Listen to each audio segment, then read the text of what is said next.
Tonight, Russia's mercenary revolution comes to an end. Wagner soldiers stand down after a 24-hour march on Moscow.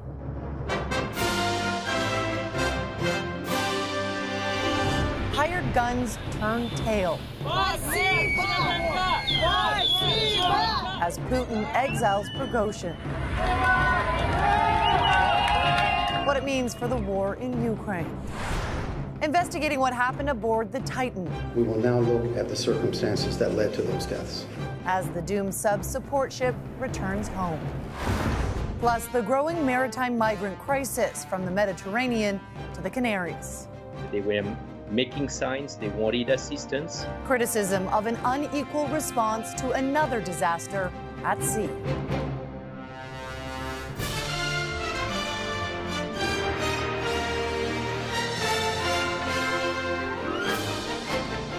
CTV National News with Sandy Ronaldo.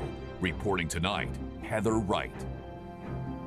Good evening. 16 months to the day after Russia invaded Ukraine, Moscow faced its own invasion.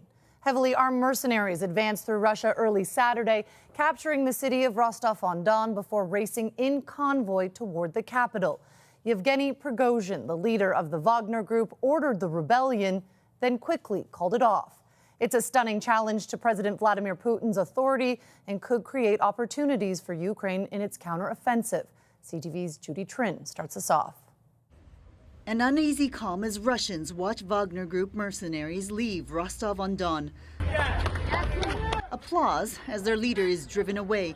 After occupying the city, Yevgeny Prigozhin ordered a withdrawal of his troops. Aware of all responsibility of shedding Russian blood, we are turning our convoys back, he said. But just hours earlier, rebellion was in the air. An oil depot exploded and military helicopters took fire.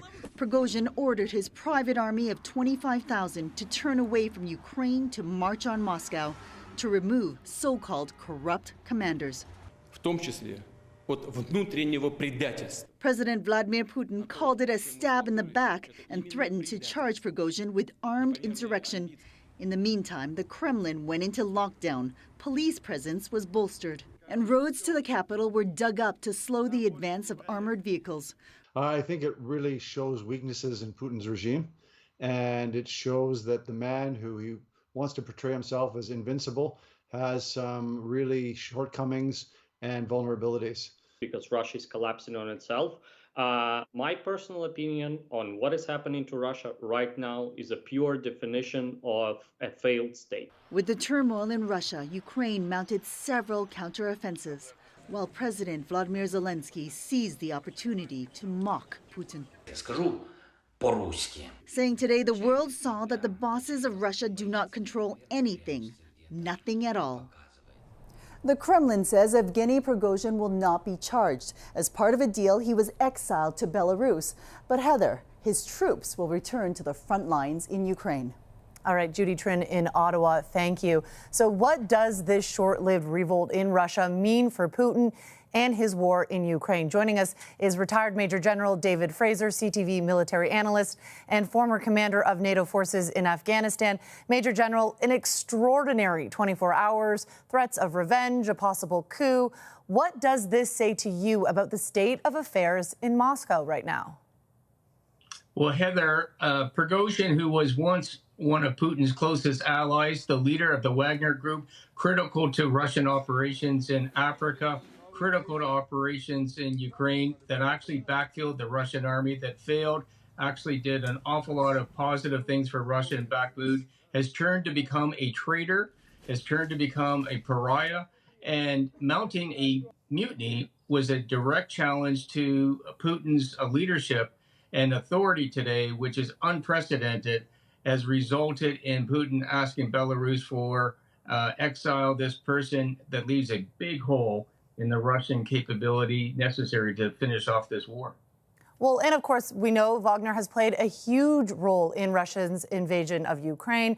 Now with him going to Belarus, as you mentioned, what does this mean going forward? I mean, is this good news for the Ukrainians? Is this a major setback for Putin? it is a major setback for Putin, because now that the mercenaries are going to have to come under Russian leadership, how many of them want to stick around to do that? Because up until now, they've only been fighting for money. Now they got to fight for a leaders that also will look at today in a very jaundiced eye and probably punish a lot of the mercenaries. And Russia needs these mercenaries to finish off the operations. It provides an opportunity for Ukraine to launch an offensive against Russia that is tonight in disarray because of what's going on back home. All right, a lot to watch in the coming days. Retired Major General David Fraser, appreciate your insight tonight. Heather, thank you. In Ukraine, horrific signs Russia's invasion is far from over as the country's capital came under attack for the 8th time this month. Ukraine's air defense systems down more than 20 missiles destined for Kyiv, but falling debris hit a high-rise building, killing at least 3 people. A group of Canadian investigators are now looking into the circumstances surrounding the deadly implosion of the submersible near the wreckage of the Titanic. This comes as the Titan's support ship is back in Canadian waters. NTV's Beth Penny has that report. The support ship of the Titan sub, the Polar Prince, made its way back to St. John's Harbour early this morning. First and foremost, our hearts go out to the individuals who were on the vessel, particularly any family members who've lost loved ones.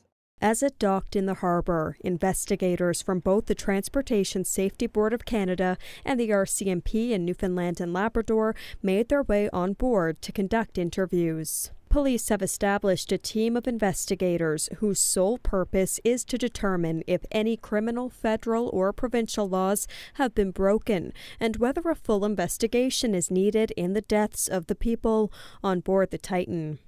But in certain instances, we have an event and we don't know if a criminal matter occurred, so we take preliminary investigative steps to determine if any of the elements of the offenses that might apply exist, and then we will make a determine on a path forward. The TSB is conducting its own investigation and is speaking with everyone who traveled on the Titan's mothership. The agency says they, as well as the RCMP, have a vested interest in finding answers to the many questions left unanswered. In terms of what's happening today, we are conducting a safety investigation in Canada, given that this was a Canadian flagged vessel that departed a Canadian port and was involved in this occurrence, albeit in international waters. Both the RCMP and TSB say it's too early to give a specific timeline for these separate investigations. I've been doing police work for 33 years. This is a very unique circumstance, partly because of the jurisdictional issues, partly because of the prolonged uncertainty. Data is being collected from the Polar Prince, including audio from the voyage data recorder, which will be reviewed by the TSB. Beth Penny, NTV News. As the world's eyes and supplies were fixed on the Titan sub tragedy, other international nautical catastrophes were unfolding, including the feared drowning of hundreds of migrants. And as CTV's Melanie Nagy explains, there are growing concerns about the different responses to these deadly disasters. Almost every day this week, people fleeing hardship in their home country were rescued in the waters off Spain. While hundreds were safely taken to shore, dozens, including a pregnant woman, died during the journey from Africa to Europe. Last week in the Mediterranean Sea near Greece, a migrant smuggling boat carrying about 750 men, women, and children capsized. While some were saved, most are still missing and feared dead. There are now concerns and accusations the Greek Coast Guard didn't do enough to avert disaster. Greek authorities claim that the people on board did not want assistance, but it's quite clear the people were waving at the plane, that they were making signs they wanted assistance. There's also growing controversy over how little international attention was given to the tragedy and how few resources were deployed. All lives are precious. From New York, a UN spokesperson compared the aftermath of the capsizing to the search and rescue mission for the Titan, suggesting rescue efforts for the latter outweighed those for the migrant ship. All of those who are risking their lives at sea must be protected. While there was a rapid and multinational search for Titan and its occupants, the people on the doomed vessel are said to have languished at sea for hours before being helped. That's an untenable situation. While in Greece, former U.S. President Barack Obama also pointed out the contrasting response. All of us have to take responsibility for the circumstances that lead desperate people to come here. According to the UN, most people risking their lives at sea on smuggling ships are escaping war, persecution, and poverty. The organization also says this year is already one of the deadliest on record. Melanie Nagy, CTV News, Vancouver. 1 year ago today, the U.S. Supreme Court overturned Roe v. Wade, ending the nationwide right to abortion. How dare they attack our fundamental rights? How dare they attack our freedom? Vice President Kamala Harris condemned the court's conservative justices for overturning the 1973 ruling, which guaranteed women the right to abortion up to about 24 weeks of pregnancy. The court also turned the power to regulate or ban abortions over to individual states, which has led to a flood of legislation either restricting or protecting the procedure. Today, groups on both sides of the issue gathered in cities across the United States, some protesting the court's decision, others celebrating it. Thousands gathered across Quebec to mark Saint-Jean-Baptiste Day. The Prime Minister stopped by Montreal's Villeray Street Festival, one of 600 Fete Nationale events taking place across the province.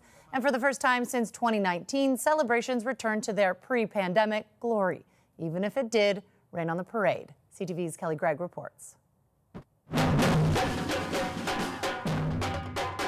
Along St. Joseph Street East, not even the rain could stop the party. It's the first time I'm here and I'm quite excited. The parade was back on, one of the marquee events of Montreal's Saint-Jean. It's the first full parade in 3 years, she says. In 2020, there was COVID. In 2021 and last year, we had the performers stay in place and the public move around them.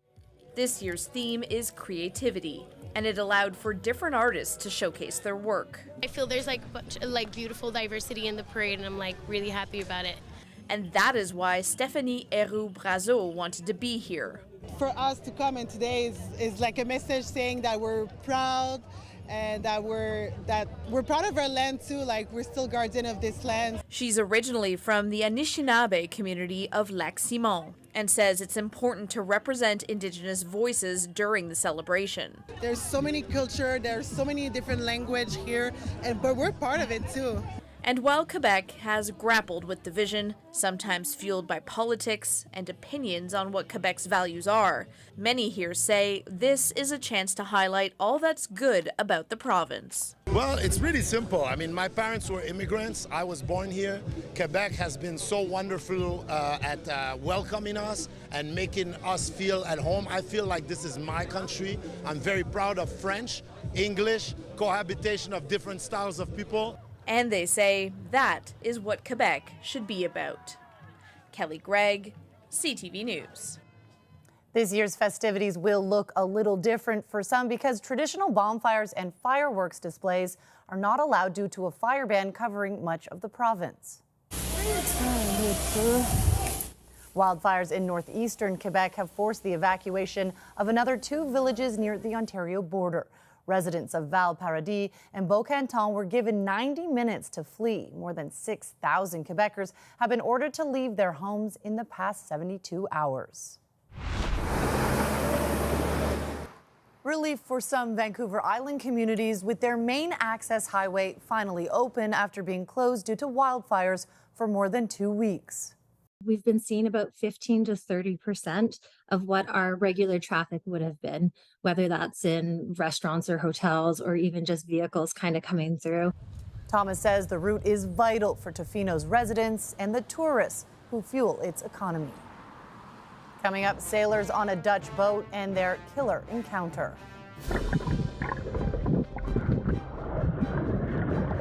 Orcas pick a fight off the coast of Spain. Plus, another toxic train crash in America.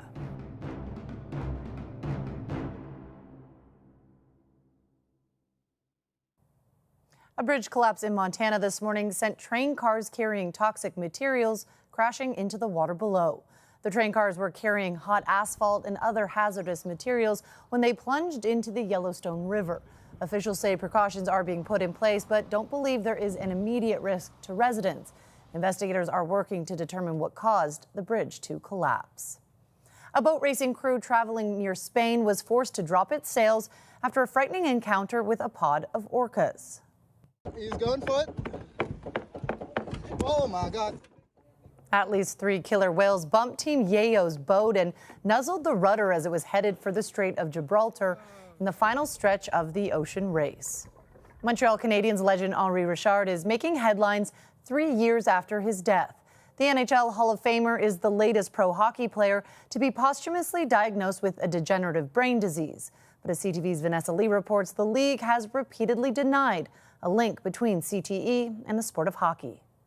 Historic Stanley Cup to Captain Henri Richard. Henri Richard has won more Stanley Cups than any other player. The sport that lifted him to greatness took a devastating toll on his final years. The Habs legend was posthumously diagnosed with chronic traumatic encephalopathy, or CTE, the degenerative brain disease linked with concussions. Words his son Denis never expected to hear.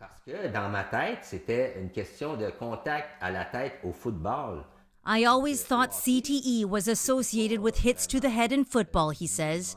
It was never talked about in hockey. Also, he wasn't an enforcer. People used to talk to my father. The Richard family says looking back at it now, there were signs. He had drastic mood swings and other behaviors we couldn't put our finger on. Richard died at the age of 84 after battling Alzheimer's disease.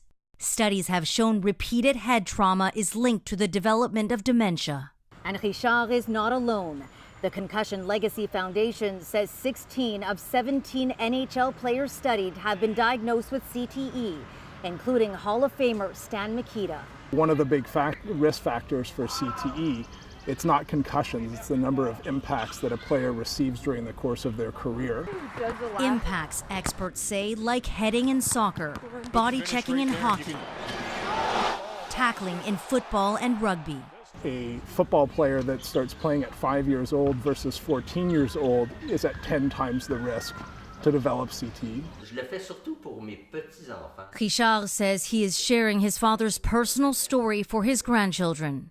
He wants sports associations to do more to protect young athletes and is calling for more research on brain trauma.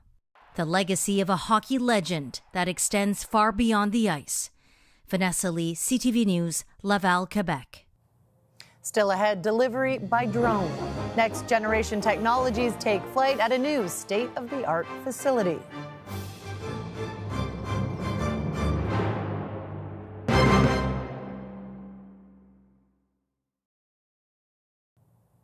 Canada's first training facility to test drones and robots opened in Ottawa this week. The Cutting Edge Research Center is not just for top tech developers, it's also a robot boot camp. CTV's Tyler Fleming explains. Whether navigating rough terrain, rolling through puddles, or flying in the sky, all skills an autonomous robot needs to learn, and this boot camp is where it happens. And you can't just turn them wild, so we bring them to a site here, train them how to do it, and they get better and better. And hidden by an immense cornfield in Ottawa's West End, Area X.O, where leading tech developers like Victoria-based Indro Robotics refines their work at Canada's first and only drone and advanced robotic training and testing zone, or DART. Having a facility like this that allows them a secured environment to be able to test and showcase is critical. We can give the regulators, so the municipalities and the cities, confidence that this equipment is safe on the street. While B1 can bring me my mic and Bubs a refreshing bottle of cold water on a hot day, the novelty of this aside, the technology being tested here has real-world critical applications. Our drone team was out shoulder to shoulder with the military looking in yesterday's crash. For nearly a decade, Renfrew paramedics have used these drones in emergency situations like the search mission at Garrison Petawawa. Having a drone allows us to be able to quickly identify what's gone on at a distance. We've been able to use the technology to be able to expand cellular service. And deliver life-saving medical equipment or inspect forest fires. And back at DART, the equipment is honed. Area X.O is also a research and development hub that many technology companies use. This puts a spotlight on it. This makes it really attractive to commingle with the companies that are here, try out your innovation, put them to work. Like transport robot Bubs. But some of the key markets that we've developed so far in the healthcare space. Delivering tomorrow's innovations today from the heart of the country's capital. Tyler Fleming, CTV News. After the break, tapping into positivity. A young boy with a big heart pays it forward by helping others.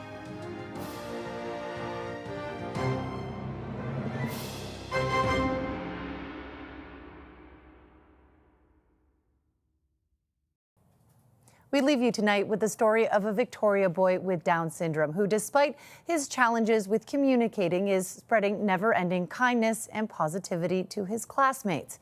Here's CTV's Adam Sawatsky.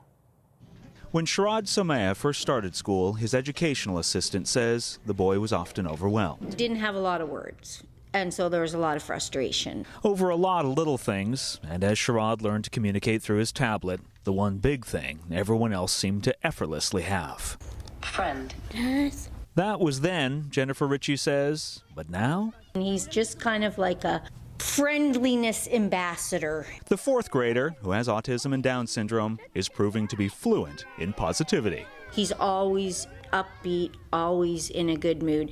And always, whether the class is mired in a moody Monday or reticent about returning from vacation, he can turn the classroom around. Sometimes Sharad does that by making a silly face. Sometimes it's offering a comforting embrace. And then there was that time someone new arrived at this place. I was afraid because I'm not from Canada. Leah Abdo arrived halfway through the school year and was seated near Sharad, who made one commitment. Friends. Yes. Which is manifested through countless actions. Staying with me in the hard times and the good times. Sharad would take Leah by the hand to join him during recess, and because he played with everybody outside, ensured that Leah would never feel alone. I think Sharad is the best friend I ever had. And one of the best things to happen to this classroom, both Leah and Jennifer say, because of how he inspires the community of kids. Everybody just wants to be like Sharad, the whole class. Be more inclusive and empathetic. A lesson we can all learn from a student who's teaching a masterclass in kindness. Happy. Me. Adam Sawatsky, CTV News, Victoria. What an amazing kid. That is it for us tonight. I'm Heather Wright for Sandy and all of us at CTV National News. Thank you for watching. Good night, and we'll see you again tomorrow.